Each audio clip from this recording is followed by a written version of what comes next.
Hello and welcome to Spirit Among Us. Today I want to talk about an important step in the process of letting God work in our hearts, and that is surrendering our hearts to Him. Now, the idea of surrender is often something that we don't like. It sounds like losing. It sounds like giving up and admitting defeat, and we don't like those things. We want to be victorious people. We don't want to be losing and surrendering anything. But when we're saying we're surrendering our hearts to God, all we're saying is that we're allowing Him to truly work in us. We're saying, okay, God, here is my heart. Here is my heart. Please change it as you will. Now, in order to truly do this and be aligned with this thinking, I think we need to remember some truths about God and some promises He's given us. First, I want to start in Isaiah chapter 55, verses 8 and 9. For my thoughts are not your thoughts, neither are your ways my ways, declares the Lord. For as the heavens are higher than the earth, so are my ways higher than your ways, and my thoughts than your thoughts. You see, God's ways are above our own. This is a truth that we can hold on to, especially when it comes to our hearts. See, because if we know that God's ways are above our own, it gives us this ability to trust Him much more. We know that He knows what He's doing.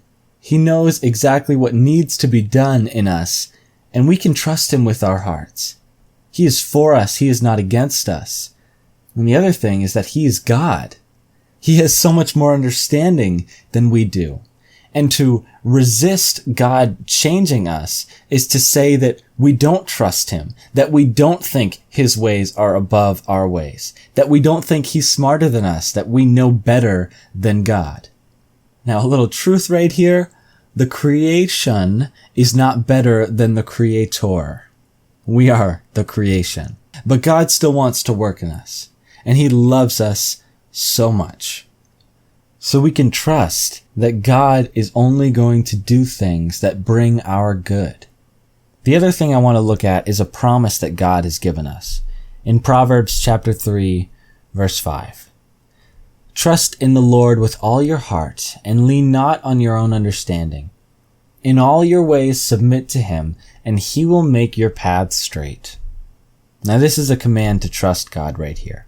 We've already seen that God's ways are above our own.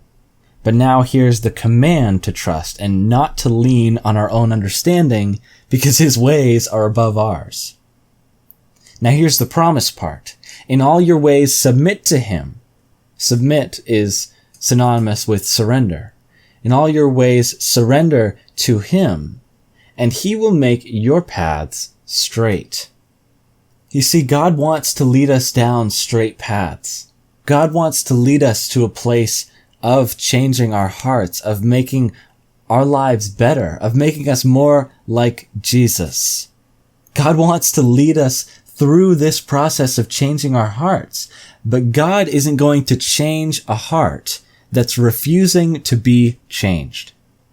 In order for God to really change us, we need to be willing to let go of some things in our lives. We need to be willing to let God do whatever He wants with our hearts. And that is what surrendering our hearts is all about. It's saying, Jesus, I trust you. I trust that you are for me, that you know what's best for me, that you know way more than I do. And as a result, I will trust you with my heart. It's not always an easy thing to do. In fact, sometimes there are many obstacles we have to go through in order to truly give God our hearts. But it's something that is necessary in order for God to work in us. So surrender your heart to Jesus today. Trust Him. Trust that His ways are above your own, that He knows what's best for you, and that He's only going to bring what's best for you. And allow God to lead you through this process of changing your heart. Thank you for watching, and God bless.